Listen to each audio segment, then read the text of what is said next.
Good morning and welcome to Shattering Myths, the program that is devoted to the largest segment of society. To those of you who have come to realize, as have I, as has Scott, we're glad to have Scott back today, probably with a full mouthful of teeth even today after his oral surgery yesterday, that recognize that all of the world's religious, political, economic, and military institutions are corrupt, that they are counterproductive. I am Yahowah. Our number, if you'd like to join us anytime over the next 2 hours, and we'd encourage your call, even if you disagree, especially if you disagree with us, 877-300-7645. Now, we were talking about a story that I'm going to begin at the beginning, and we'll move through the misconceptions here that were written by the journalist from the Washington Post, and then get to the completion of the article. It began at Bethlehem, West Bank. Are you familiar with a country known as the West Bank, Scott? I didn't know it was an actual country, but I am familiar with the West Bank. Yeah, but you've never, West Bank's not a country, is it? Yeah, I know. No, as far as I know, no. Yeah, this would be not even a state. I mean, this is not Los Angeles, California. This is not Minneapolis, Minnesota. Bethlehem, West Bank. West Bank is not a country. It's not a state. It's not a province. It's just a place, right? It's the West Bank of the Jordan River is what they're referring to. But Bethlehem, to call it the West Bank of the Jordan River, you know, the Jordan River is a long way from Bethlehem. Bethlehem is just south of Jerusalem. Jerusalem is probably 3,000 feet above the Jordan River. You know, to call Jerusalem, for example, as part of the West Bank, or Bethlehem, which is southwest of Jerusalem, the West Bank, then what you're dealing with is a political myth, not with an actual place. So the West Bank of the Jordan River would be like Qumran, where the Dead Sea Scrolls were. That'd be the West Bank of the Jordan River. But Bethlehem. You're kidding me. And, you know, Beth means home, family, and Lahem is bread in Hebrew. So it's the place where the unleavened loaf was served up for humankind, being the diminished manifestation of Yahowah. But it is Bethlehem, Israel. And I'm certain it's Bethlehem, Israel, because Yahowah told us it was Bethlehem, Israel, and he owns the trust deed. You know, when you look for countries, there are not a lot of countries that you can actually have a trust deed for. You know, people have individual property and they have a trust deed for the property. But to have a trust deed for a country, yeah, that's pretty unusual. But here we actually have a copy of the trust deed.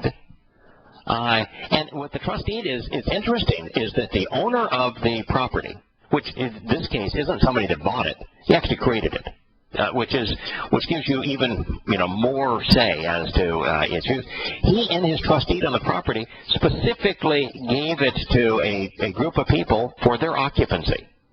And so here on this trust deed for Bethlehem, Israel, we have the creator of the universe, and that would include our planet, and therefore it would include the land masses on our planet, and therefore it would include the area known as Israel, which he has designated. He drew the lines. He said, this is Israel. And he drew then every province of Israel, and Bethlehem is right there in the center of what is Israel. I think that he's entitled to say, this is mine, and I'm going to allow and provide for my people to live here. And so to write Bethlehem, West Bank, as opposed to Bethlehem, Israel, when it's God himself who provided the trust deed and determined who would inhabit his land, to deny that and pretend that the West Bank is a state or a province or a country, this is worse than ignorance. It's it's man acting arrogantly, as if political correctness can promote lies and have man's political lies take precedence over Yahowah's eternal truth. I'm just guessing here, but I don't think Yahowah takes very kindly to this. So anyway, this is Bethlehem, the West Bank, and on Monday, Maysoon Musa. The lady's last name was Musa. Is anything that strikes your fancy about Musa? Have you heard of anybody that was named something like Musa? Scott? Not that immediately jumps to mind. How about Moses? Yeah, Moses, yeah. Yeah, how about in Moshe. Hebrew? His name is Moshe, yeah. So, Moshe, Musa? Yeah, it's Arabic for, it's an Arabic transliteration of Moshe. The one who draws out, the one that Yahowah asked to free and liberate his people. The Quran claims, and because Muhammad claimed, that Moshe was a Muslim prophet. Did you know that? Did I? No. Did Moshe identify the name of the God for whom he spoke? Yeah. A few thousand times, Yeah, right? a few thousand times, yeah. In fact, the God who spoke to Moshe, didn't he introduce himself by name? Yep. Do you recall what he told Moshe was his name? Yahowah. Oh, that would be it. Yeah. Did he when he introduced himself to Moshe and he said, "My name is Yahowah," did he also add something to it where he said, "That is my one and only name. That is the only name I want to be recalled and mentioned by for all time"? Yeah. You're going with yes. That's your final answer? Is my yes? final answer. I mean, he threw out another word. I mean, he threw out another, Elohim and stuff like that. But yeah, no. That's not. But Elohim's not a name, is it? Yeah, no. That's more of that's a title. A title. Yep. It's a title. Yeah. Yeah. He says that his only name is Yahowah. El and Eloah and Elohim, the plural of Eloah, means mighty ones, almighties. It's a title. It's like Ab, father. El and Ab are both titles. My sons, they refer to me as Dad, as father. Is my name Dad? No. No, when you send me an email or you call me on the phone and you say, Scott, this is Scott calling, and you use my name, do you call me Dad or father? I don't think I ever actually say this to Scott calling because because I recognize your voice. Yeah, I recognize your voice. But you say hi, Craig, right? Yep, definitely. Yep. Because Dad is my title, and it's a title that's only two people in the world can use appropriately. Well, Father is a title that Yahowah has chosen for himself that there's a few thousand people that can use. Covenant children. So you can call Yahowah Dad, no problem. You can call Yahowah God if you want to, but he'd prefer you use his name. And so to pretend that Moshe was speaking for Allah means that you have to be completely and totally ignorant of what Moshe revealed that Yahowah had said to him. So you have to be completely ignorant of the Torah to buy into the Islamic myth that is essential to Islam, that Moshe spoke for Allah. Does Yahowah ever refer to himself as Allah? Never. What does Yahowah say about a God by another name? Hate them? They don't exist? Yeah, they don't exist. A God by any other name than Yahowah is a false God. So Allah would be a false God, wouldn't he? Definitely. According to Moshe, according to Yahowah. And, of course, the Quran also claims its credibility by saying that it confirms the Torah, and yet you've heard us cite the Quran. Every word of the Quran is the antithesis of the Torah. Very much so. So you have to be misled. You have to be indoctrinated. You have to be unthinking. You have to be poorly informed. Uninformed might be a better term. To have a last name, Musa, if you're a Muslim. But anyway, this woman does. She's 19 years old. Her name is Maysoon Musa. She rose early for morning prayers. I asked John yesterday, Scott, how many times that Yahowah, through Moshe and his Torah, asked us to pray. His guess was 26 times. Would you like to fashion a guess as to how many times Yahowah, in the totality of his Torah, asks us to pray? 0. That's your final answer? That's my final answer. Well, John was 26 off. You would be precisely accurate. 0. Does Yahowah, however, encourage us to Shama, listen to him, and Shamar, observe what he has to say, paying close attention to what he has written on our behalf? Definitely. Hundreds of times, right? Hundreds of times, yes. Over and over. Okay. You have a son. When your son is in need of advice, now your son's a lot younger than you are, a lot less experienced than you are, and when your son is, you recognize your son is in need of some guidance. Do you encourage your son to yabber about what he wants and needs first, or do you instead say, you know, son, I have some experience with this, and I can provide you with some guidance if you're willing to listen to me and consider what I have to say that might be helpful here, and you encourage him to listen to your explanation and guidance and then respond? Would that be the way you'd go about it? Or do you say, why don't you tell me your experience in this regard, and why don't you provide me with some guidance, Neil, so that because I know you have so much better understanding about these things than I do. Which way do you go about it? Usually I go the first way, where I give him my experience with it. But yeah, that's what I would do, yeah. Yeah, you'd provide your experience. So that's why Yahowah says, you know, I have some experience with these things.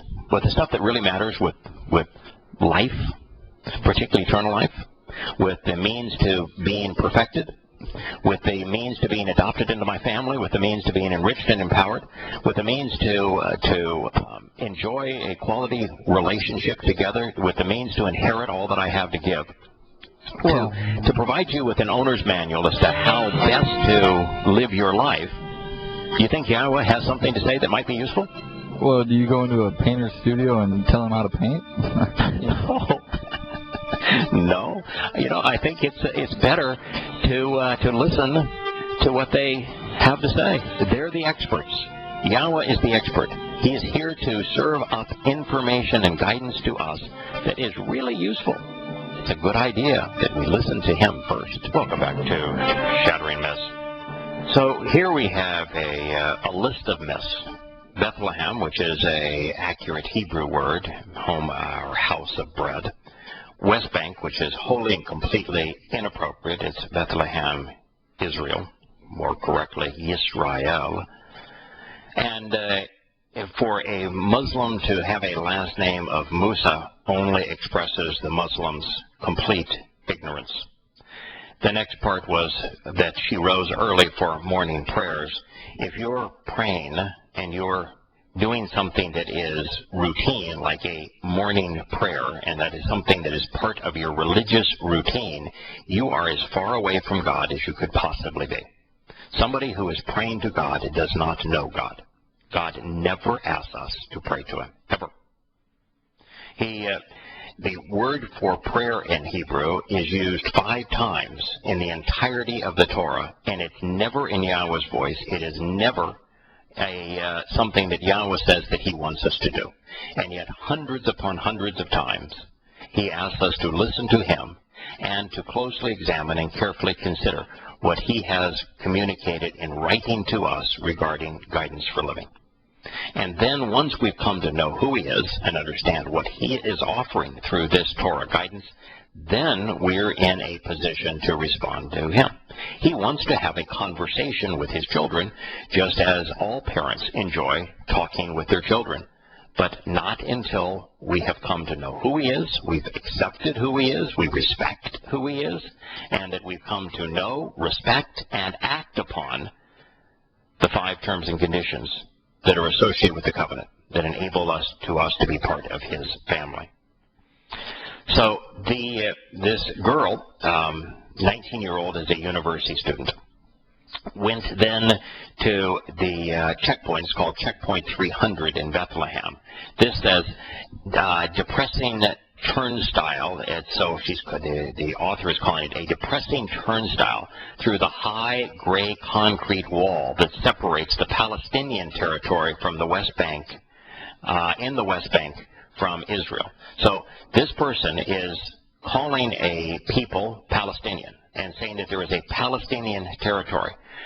Scott, are there any Palestinians alive today? In actuality or fake? No, in real. Is a single Philistine survived? No. No, there are no Philistines. And has any part of the Philistine culture survived?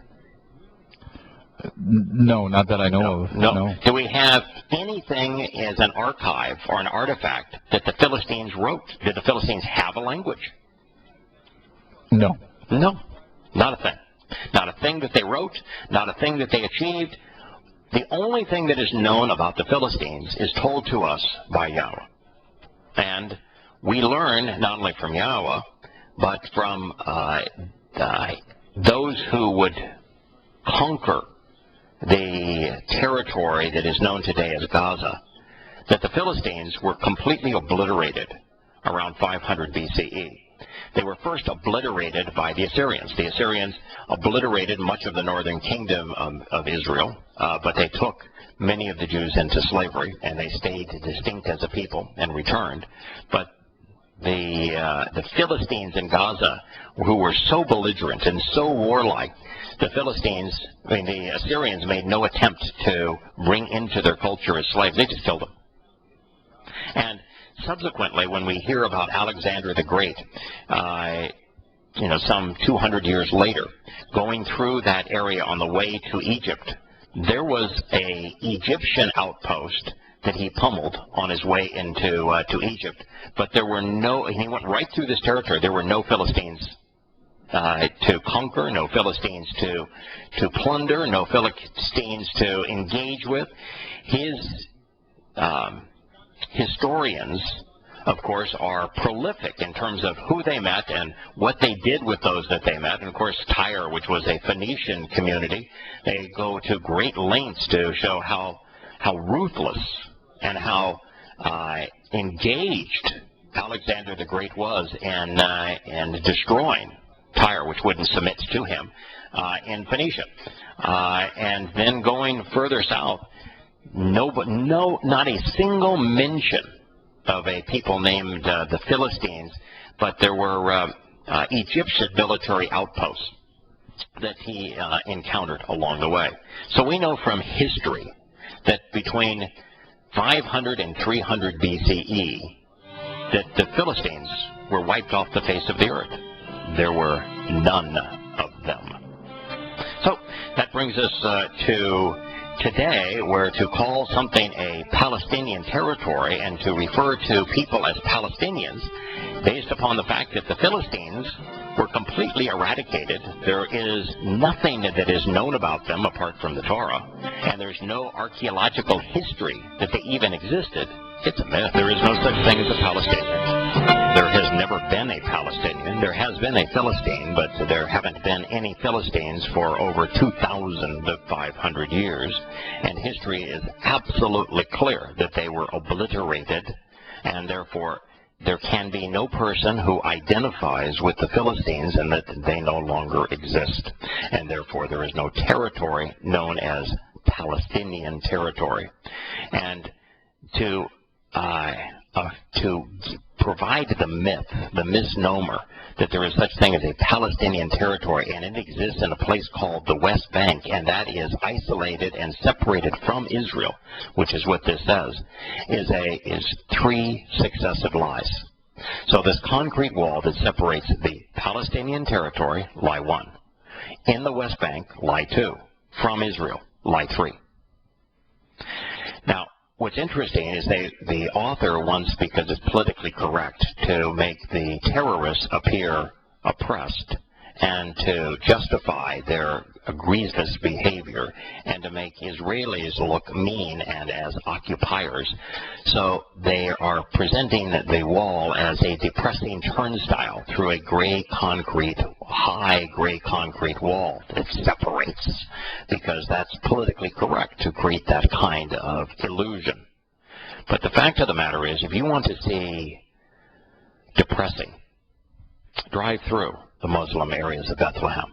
which is 99% of Bethlehem today. Drive through them, I have. You want to see depressing. Every store is shuttered. The men that are engaged are either sitting there idly waiting for their next handout from some international source like the United States that provides them with the only money that they receive as gifts, which is all they ever survive on because they don't work. Or they're younger Muslim men walking around with guns, preparing to be jihadists. That's all you ever see. It is incredibly depressing. There's no life. If ever a place was depressing, that's the place. Now, the reason that Israel has the high wall is because Muslims have made a practice, a great habit, of being terrorists. And so it is to preclude, at least to diminish the onslaught of terrorism that is perpetrated against the Israelis. It's a good thing they have it. Since they have erected this wall, separating themselves from the Muslim terrorists, there have been far fewer incidents of terror. But this woman, this Muslim woman, got across the wall. She got through the checkpoint. And immediately upon entering Israel, at least from the politically correct point of view, she was in Israel in the West Bank, but she was no longer in the Muslim-controlled areas, and she entered what is known to the world as Israel. She pulled out a curved dagger, one of the most telling signs of Islam, its scimitar, a curved dagger from her back. And she immediately stabbed an Israeli woman in the neck. She tried to do as the Quran orders, to smite her on her neck, which would be to decapitate her. It is disgusting. The victim was Liron Israeli. She was 19 years old. The assault, a few miles south of Jerusalem's Old City, Bethlehem is part of the suburbs of Jerusalem, was one of 7 major attacks in the past 2 weeks alone. The first attack against Israelis occurred on June 19th near a popular spring that's west of Ramallah. Now, Ramallah is an area that is essentially 100% Islamic. It's part of the area that is depressed and lifeless because it is controlled by the mythical institution known as the Palestinian Authority. There, a Muslim, this is an Arab assailant. Now, it is true that there are Arabs there. But what's relevant isn't the fact that there are Arabs there. And it is true also that all of the people who call themselves by the mythical title Palestinian are Arabs. All of them. So if you're looking for a race, the race would be Arab. But Arab is only important in the sense that the Quran and Islam try to associate Arab and Islam together as if they were one, as if all Arabs are Muslim. Now, all Arabs are not Muslim, but the vast majority are. And most Muslims, however, are not Arabs. But to create this myth that to criticize Islam is bigoted and racist, Muslims try to associate their religion with the race. Well, my issue is not with Arab. I don't care what race someone is. You could be any race, and it is irrelevant to me. Your skin color and your nationality are irrelevant. If you want to have a conversation about the fact that I'm a blend of Irish and Sioux Indian, then I'm happy to talk about my heritage. I'm happy to talk to somebody else about their heritage, and maybe there are some things that are germane to our heritage, but the issue here has nothing to do with the individual being Arab. The issue is the religion of Islam. And Arabic and Arab are only relevant to the extent that Muslims dominate the Arab race with their religion. So this says that an Arab individual, and it should say a Muslim assailant, fatally shot an Israeli hiker and then escaped. Didn't shoot somebody that could shoot back. Didn't wear a uniform and say, let's go to war, and I want to engage in a military operation, mano a mano, military to military. No. This is the Islamic way. The Muhammad's way is he had his goons consistently attack, rob, plunder, rape defenseless civilians. This was a hiker, an Israeli hiker, who was fatally shot by the armed assailant, and the hiker was unarmed. It's what Islam does. 2 days later, this is a Palestinian. Well, we know there is no such thing. Philistines ceased to exist 2,500 years ago. It should say a Muslim stabbed a border police officer at the Damascus Gate outside of the Old City. The attacker was shot and wounded. I've been through that gate. The Damascus Gate, to me, is interesting because it is 77 paces from the Damascus Gate to the encarpment that is known as Golgotha. It is the encarpment that is a cliffside that was cut away to create the stone that was used, the limestone that was used to form the Temple Mount. And so what you have is that Mount Moriah, the highest peak of Mount Moriah still exists. It's where the empty tomb is. And immediately beside the empty tomb of Mount Moriah, the highest point of Mount Moriah, which still exists, this encampment was cut for the purpose of establishing the Temple Mount. And so it is right beside the Temple Mount. And it is the bottom of the encampment that is Golgotha, which is the place of the skull. You can still see the outline of what is, looks like a human skull that is carved in gargantuan scale on this encampment.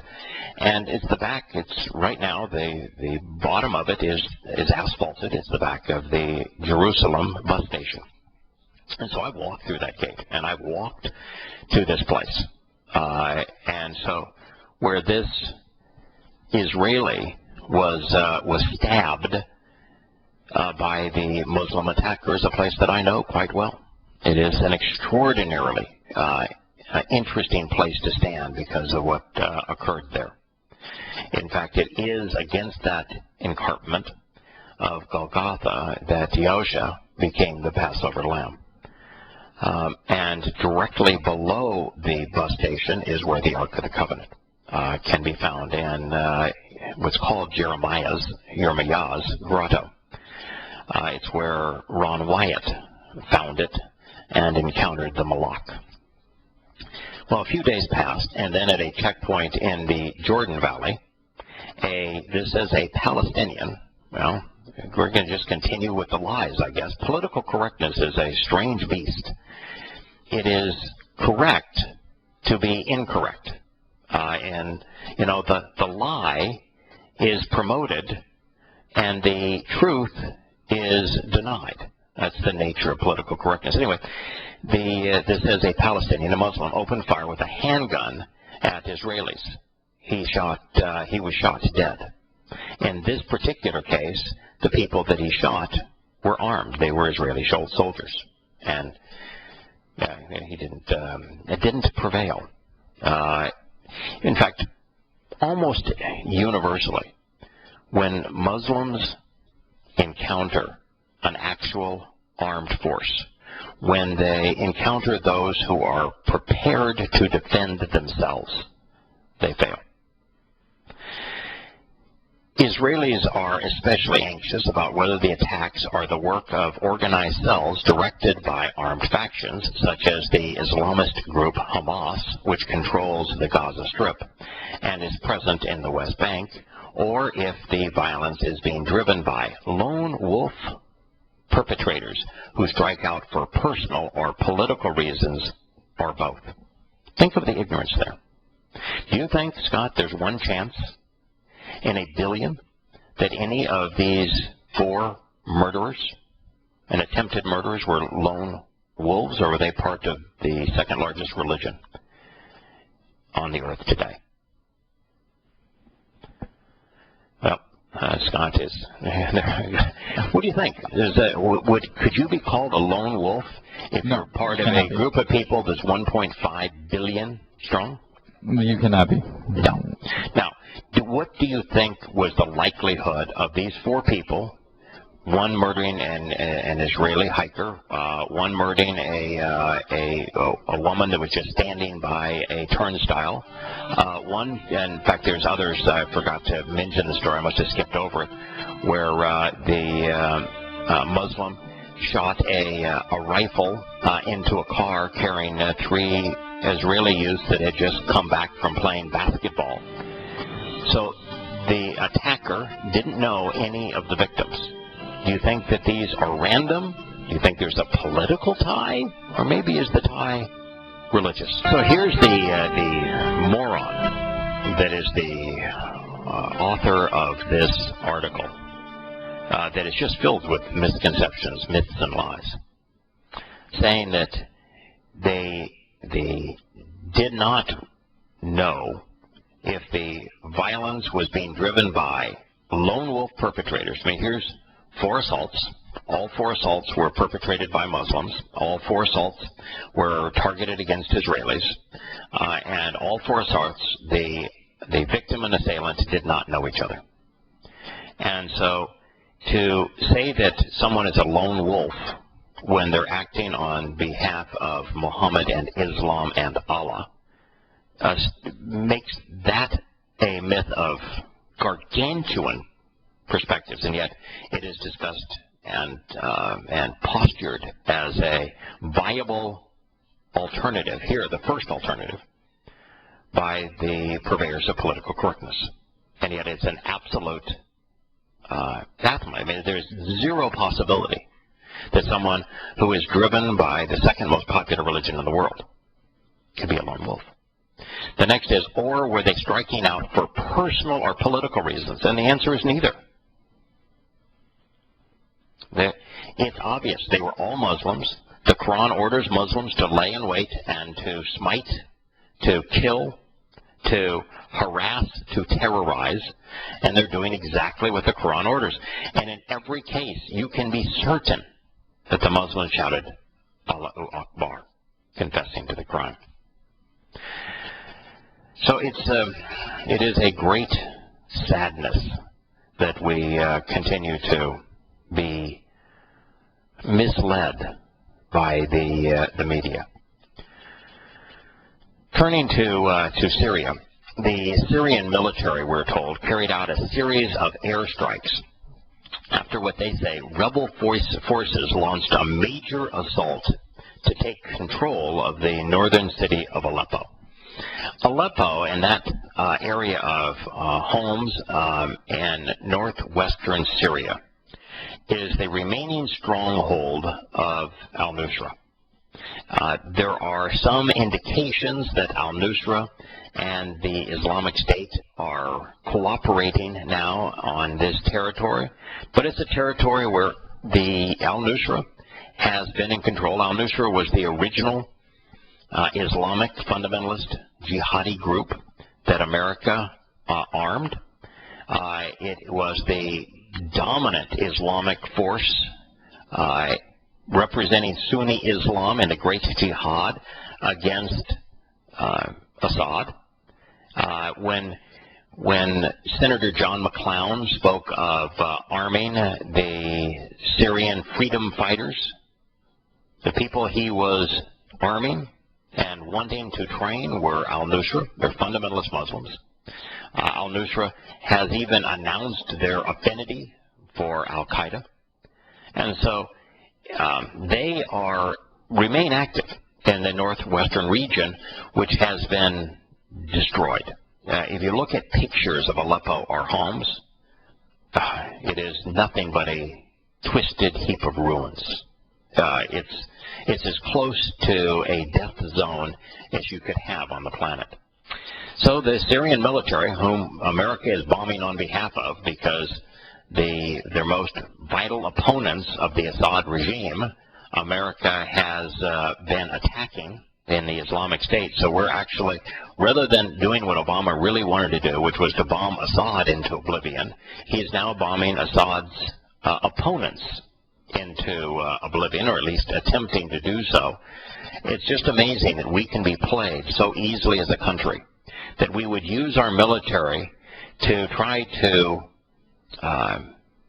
dethrone Assad, and then to turn around to use our military to attack those who are his most effective enemies. It's stunning that a country that pretends to be peacemakers, that pretends to be enlightened, caring people, can be hoodwinked into doing something that ridiculous. Anyway, the Syrian Observatory for Human Rights said that the rebels fired hundreds of rockets and shells into at least 7 government-held areas late on Thursday. By Friday morning, they had made small advances. The monitoring group said. The Syrian state news agency, SANA, said that the assault had been repelled and more than 100 terrorists killed. Well, Aleppo, once Syria's commercial and industrial hub, has been divided roughly in half between the government-held territories in the west and the rebel, jihadi-controlled territories in the eastern quarters for almost 3 years. But in this going back in between, this civil war, 60% of the city is destroyed.